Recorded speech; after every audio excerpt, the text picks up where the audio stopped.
Welcome, students.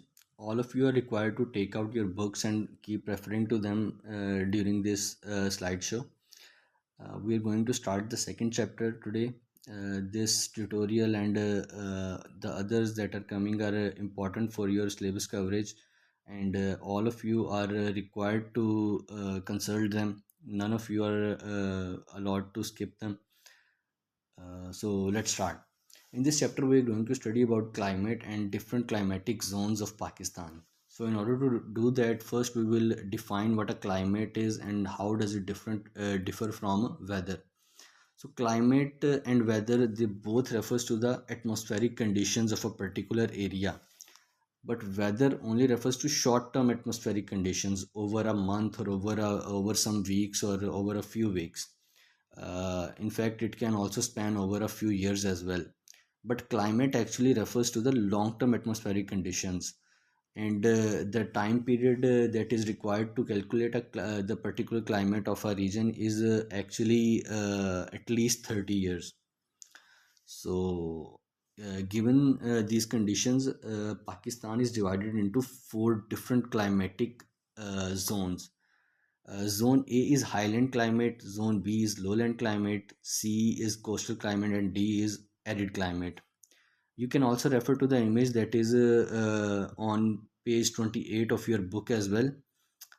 So in this image, you can see different zones in which Pakistan has been divided into.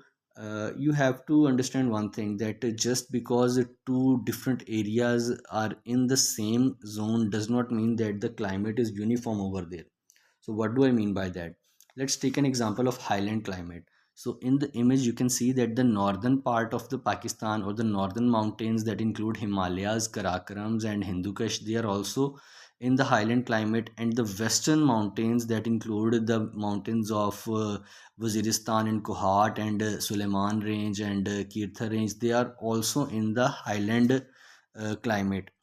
But both of these climates have a very much contrast between each other. So what do I mean by that?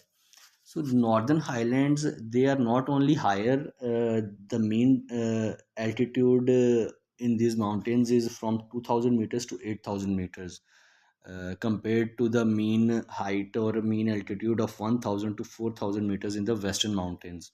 Not only are these mountains higher, they also receive more rainfall during summer.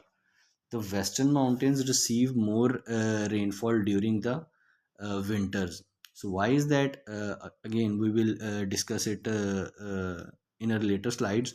But you have to understand another thing, that there is a particular area in the northern mountains that refers to the valleys of Gilgit and Chitral. They do not receive much rainfall during the uh, summer season, when most of the northern mountains are receiving heavy rainfall, mostly because of the rain shadow effect that has been described in this image.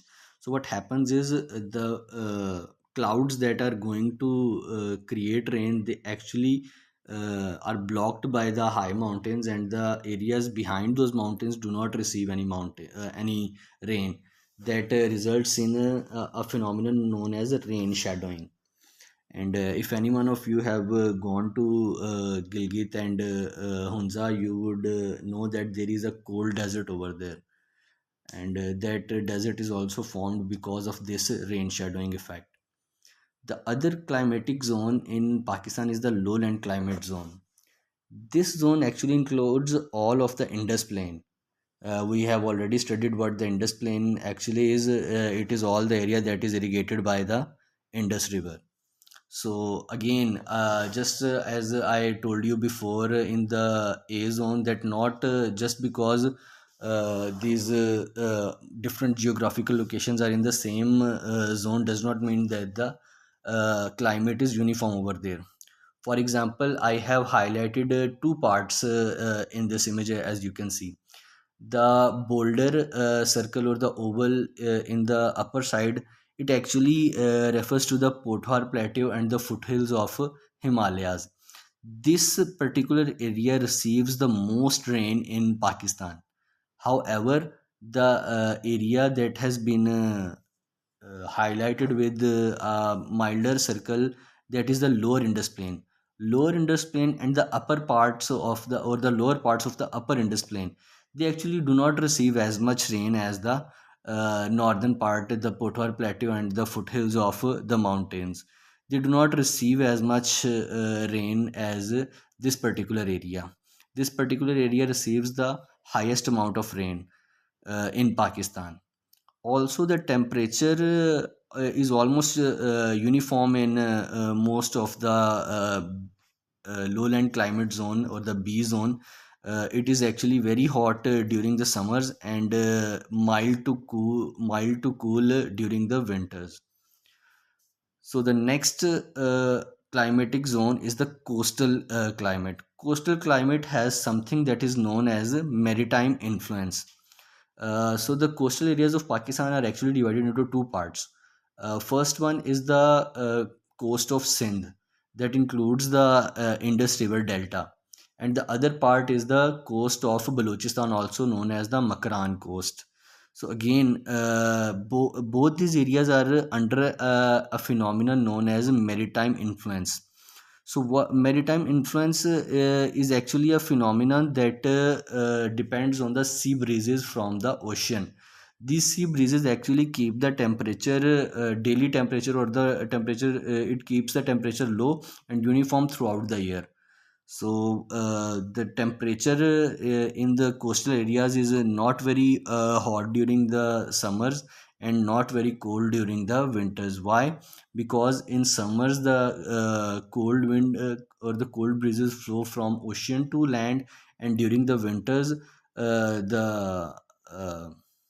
the breeze blows from land to ocean, and it is a lot hotter than the ocean. So what it does is it keeps the temperature milder.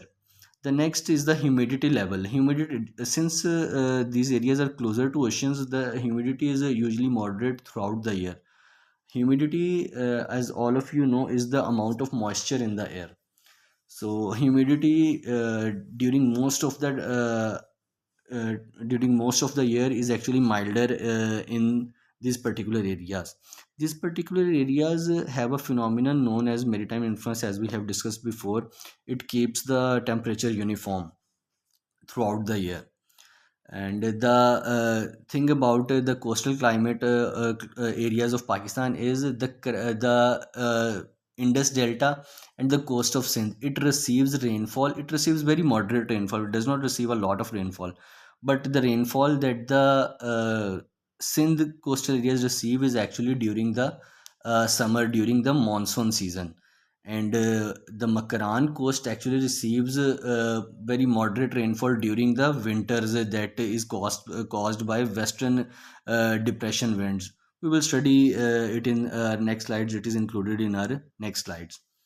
So the last the last part of the last climatic zone is the arid climate zone of Pakistan. So in this particular area of climate actually refers, there are two deserts that we are going to include in this climatic area. The one is the third desert that starts from Bahawalpur and goes down to towards Rahim Yar Khan and Sakkar and Hyderabad, as you can see in the image. The next one is located in the Balochistan, in the between Sarawan and Quetta. You can see a very uh, a sandy part that is the Kharan desert, or it is the Balochistan desert. It is also called the Balochistan desert as well. So they have extreme temperatures. The temperature is very hot. As you know, these are again deserts, and deserts are usually very hot, and they receive very low rainfall. And again, the minimal amount of rainfall that they receive, the third desert actually receive it during the monsoon, and the Kharan desert actually receives it during the winter season. Uh, these are the four climatic zones of Pakistan.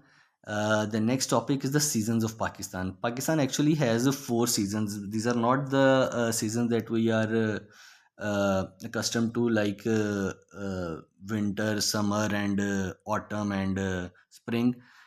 These types of seasons do not exist in Pakistan. In Pakistan, the following seasons exist: the winter, the early summer, the late summer, and post monsoon. So the highlight of the seasons of Pakistan is the monsoon winds. So the winters in Pakistan are usually from mid September to March. They have in most of the areas the temperature is very goes down to uh, negative goes down to -0 as well. The northern mountains and the northwestern mountains, the temperature is usually less than -0, while in the Indus Plain the temperature goes to around 5 degrees Celsius. And the other thing is that in the coastal areas, as we have already discussed, that the temperature actually remains uniform. So there is almost no change of temperature during the winters as well. It is very mild, 20 to 25 degrees Celsius. That's usually the room temperature. Okay, the rainfall. The rainfall during the winters, the rainfall, Pakistan does receive some rainfall, but it is usually in the western areas, usually in the western mountains and other western areas. And that is also caused by western depressions. Again, we are going to read about western depression in our next slides. And the air pressure during winter is also a little higher than the other seasons. The next season that starts from April and ends goes to June is early summer. This is the hottest season of Pakistan. The temperature actually goes up to 50 plus degrees Celsius. In fact, there are particular cities like Jackbabad and Sibbi where the temperature regularly goes above 50 degrees Celsius. In fact, Jackbabad is actually known as the thermal pole. Just like North Pole and South Pole, where temperature is very low, the thermal pole is an area where temperature is very high. And Jackbabad is known as the thermal pole of subcontinent because the temperature is very high in that particular area. Uh, the early summer in Karachi, the temperature, there are some heat spells where the temperature can actually go out to 40 degrees Celsius as well. Mostly due to the winds that are blowing from the Rajasthan or the Thar Desert. The again During early summer, precipitation or the rainfall is very low. It usually do not rain during this season, but it actually causes very thunderstorms over Punjab and Peshawar, mostly because it actually is a season of low air pressure, and this attracts monsoon winds from over the oceans. In fact, it is around Multan where the air pressure starts to drop, and it starts to attract winds from the seas, from the oceans, the monsoon winds from the oceans. The next season is the late summer, or this is also known as the monsoon season. The temperature is due to rainfall. The temperature actually becomes a little milder, but still exceeds 35 degrees Celsius. This season actually when the season starts when the clouds start to form in the sky. This season is dominated by very heavy rainfall in northern Punjab, and mostly because of the monsoon winds that actually originate over the Bay of Bengal and Indian Ocean. But the rainfall in southern Punjab at Sindh is also again low. It does not rain that much in that region. Even in this season, it does not rain that much in those particular areas. Similarly, the western areas of Pakistan do not receive any kind of rainfall during this season as well. And this again, since it is dominated by monsoon winds that are actually coming from Bengal, the air pressure is again very low during this time as well. The next season of the Pakistan, it actually occurs from October to mid December. This is actually the pre-winter or the post-monsoon season of Pakistan. The temperature actually falls during this time period, and it continues falling up till December, up till the start of winter. The rainfall is actually very less, and the minimal rainfall that actually happens during this season is because of the western depression. Most of the rainfall also falls in the western areas of Pakistan. Again, since there is no active wind system at during this particular season, the air pressure is actually it also start to rise as well. Another thing about the seasons of Pakistan is the variation of temperature during this season, during different seasons, or the variation of temperature of different geographical features during the same time. For example, the temperature in the Indus Plain and the temperature in the northern mountains during January will be varying, will be a little different. In fact, here is a temperature variation table that is on the page number 31 of your book, and there is also a table that we're going to see that is on the page number 30 of your book as well. So that actually tells us different the temperature of different areas of Pakistan during January, and it also contrasts the temperature of different areas of Pakistan during June. So this is the month of June. The picture that you see on your right is the temperature of different regions of Pakistan during the month of June, and on the left it is the temperature of different areas of different cities of Pakistan during the month of January. And as you can see, there are some areas that have 20 degrees Celsius of temperature, like Karachi and Gwadar, and there are some areas like Gilgit and Chitral that are close to 0 degrees Celsius. Similarly, in June, as you can see, the Karachi and Thatta, they are close to 30 degrees Celsius, while the Sibbi and Jacobabad are over 50 degrees Celsius of temperature. And we are also going to study the first table that was on page number 31.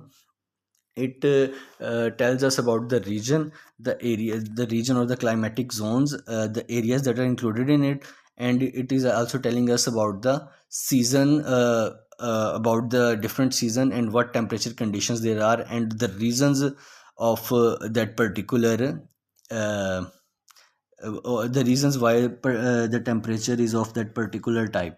So, like in Highland Zone, the northern mountains and northern western mountains, the areas include Gilgit, Murree, and Muzaffarabad. And during winter, the temperature is very cold. Conditions are very cold due to the low angle of sun and height of the land. So we know that higher the altitude, the colder it is going to get. So what does the low angle of sun means? Uh, the low. Okay. So now I don't think I have discussed it with you, but I'm pretty sure that your teacher would have discussed that the sun actually falls directly on the equator of the earth. So, but Pakistan is not located on the equator of the earth. It is actually located a little north of the equator. So what happens is the sunlight or the sun rays will actually take a little bit longer to reach the mountains or the areas of Pakistan, especially the northern areas, which is also why that it will actually remain colder. So during the summer, the temperature will be mild. It will be warm and mild, which means that it will not be very hot. And why is that? Because the transfer of heat from central Pakistan. So what does that mean? That the Indus plain, it will actually because of the sun rays of the direct sun over it, it will actually heat up and will transfer. And we also know that the maritime influence is also about how the land actually heats up or cools down way quicker than the ocean does. So what happens is the land actually becomes hotter very quickly, and it starts to transfer its heat towards the northern and western mountains.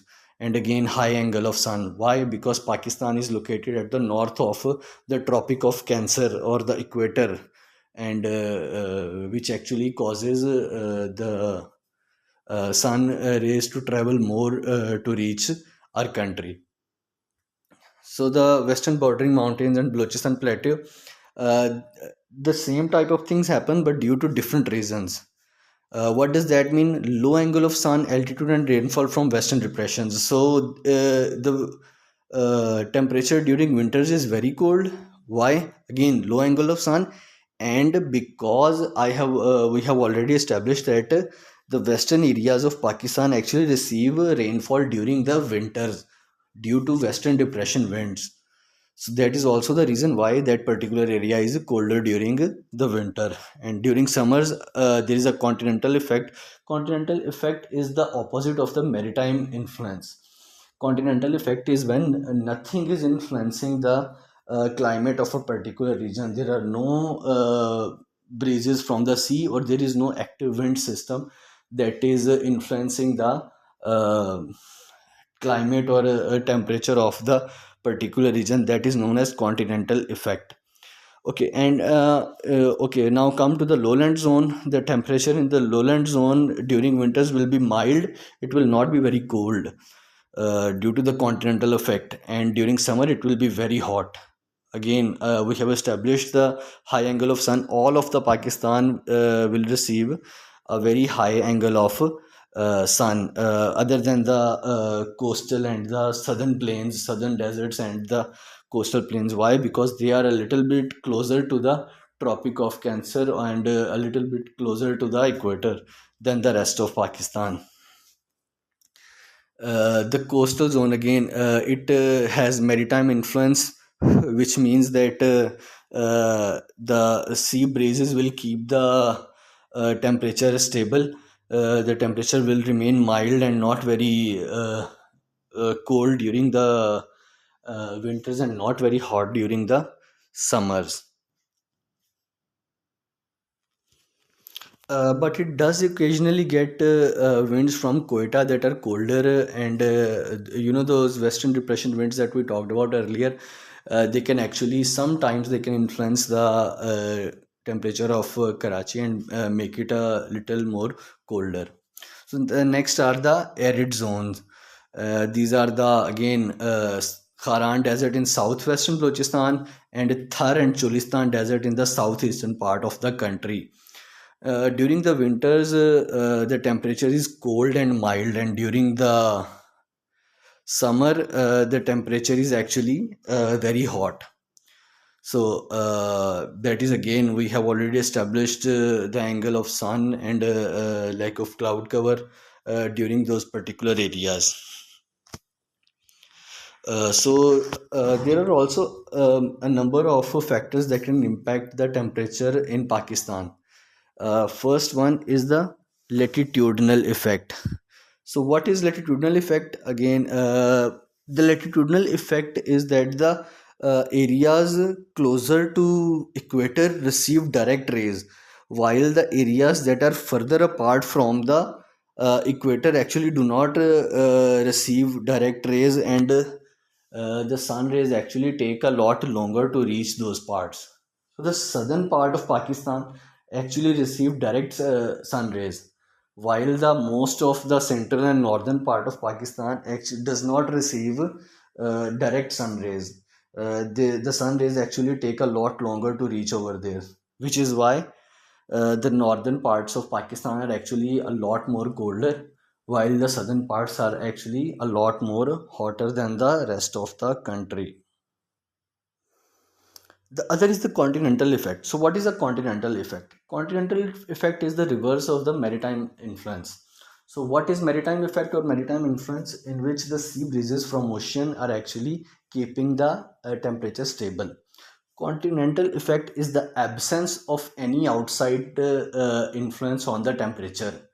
What it means is that there are no active wind systems or no sea breezes to influence the temperature or climate in a particular region. That is known as continental effect. The next is altitude and temperature, and we all know that the higher you go, the colder it is. In fact, as a general rule of thumb, after every 1,000 meters, the temperature is going to drop 6.5 degrees Celsius. That is a general rule of thumb. The next is cloud cover and temperature. If there is cloud cover in areas that in some areas that can block the direct sun rays of the sun, so what will it happen is that particular area will not get very hot. The temperature will remain milder. And if it does not have any cloud cover, the sun rays will fall directly on that particular area and it will become a lot hotter.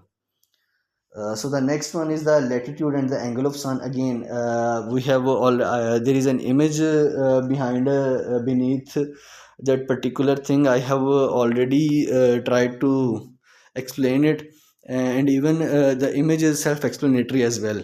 At the equator, the D and C rays they fall directly, and they do not. They have a shorter distance to cover to fall on the surface, while the A and B rays actually travel a lot more to fall on the surface. uh, the next point that we're going to discuss is the rainfall in Pakistan, and more importantly the sources of rainfall in Pakistan.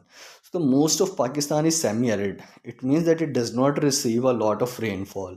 The only humid areas are actually in the northern part of the country, the northern mountains and the foothills of those mountains, like the Pothwar Plateau and the upper regions like Murree and Sialkot. They actually receive the most rain in in the country. In fact, our own city Sialkot is falls in this particular humid area of Pakistan, that we receive the most amount of rainfall in the country. So there are five different sources of rainfall. But before that, we should analyze the annual rainfall in Pakistan. This image on page number 32. Again, I have told you to keep your books out because we are going to repeatedly refer to the images and figures and tables in your book as well. So these are the areas with respect to the annual rainfall that they receive in the country. And you can see that this blue belt that includes Murree, Islamabad, and Sialkot, it receives the most rainfall in the country. It also includes Peshawar as well. So there are five sources of rainfall in Pakistan: the monsoon, the western depressions, the ones we talked before, the conventional currents, the relief rainfall, and tropical cyclones. uh, I do not want to make this a very long and hour long uh, slideshow or presentation. So we are going to only discuss up till conventional currents, and the rest of the chapter will be covered in the next tutorial. So first we are going to discuss about the monsoon winds. There are two types of okay, again, first of all, what are monsoon winds? Monsoon is basically a complete season in the subcontinent. In fact, these winds are also seasonal. During the early summer, so what happens is around the area of Multan, the air pressure starts to become low. So the winds from the ocean, the Indian Ocean and Bay of Bengal, they flow towards this particular area to fill the air pressure.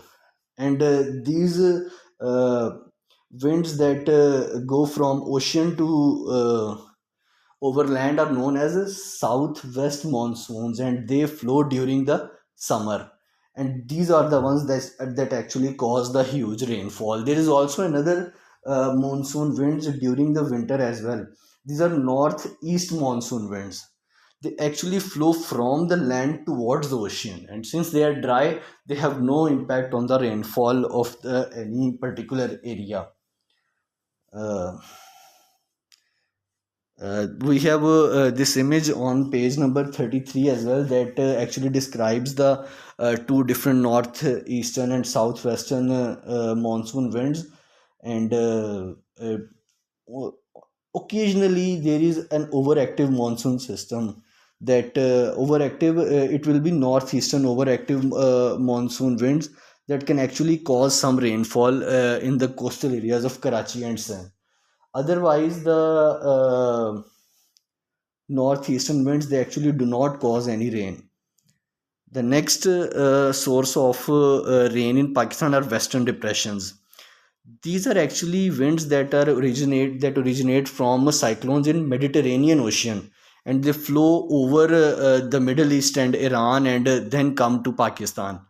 And in Pakistan, they actually collide with the western mountains and then go southwards towards Quetta and towards Karachi, and they actually cause some rain during this time. So these are the western depression winds, and they usually only cause rainfall in the western areas of Pakistan, and they do not cause a lot of rainfall in the Indus Plain. There are a lot of advantages and disadvantages of these rains as well. For example, there are very light showers. Usually in winters, you must have observed that the rainfall is actually very mild. The monsoon rainfall, it actually comes with thunderstorm, and it has these big drops of water that fall and they hurt when sometimes when you go outside. But the rainfall during the winter, it is very mild. It is very slow rain.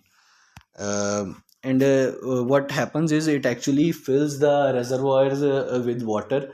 It actually fills on the western part and the northern part of Pakistan. It actually falls as a snow, and provides a source for summer irrigation as well. uh, these rains are actually also important for crops as well. Barani areas of Pakistan are the areas that are irrigated by rain. They also provide water for rabi crops. Rabi crops are the ones that you are going to plant at the end of the season, at the end of winter. And we have already You must have already know about the Karez system of irrigation in Balochistan Plateau. These winter rains are also the source of those particular water reservoirs as well. And their disadvantages include without them, if the rainfall is low, the cultivation is not possible. Since they fall as snowfall, wherever they fall, cultivation is not possible until the season changes and they melt down. Transportation is difficult during this particular time, and a lot of health problems occur. The next all if any of you have any questions, you can ask me throughout the day. I'm available, I will answer you, and we will cover the rest of the topic in the next half of this slideshow.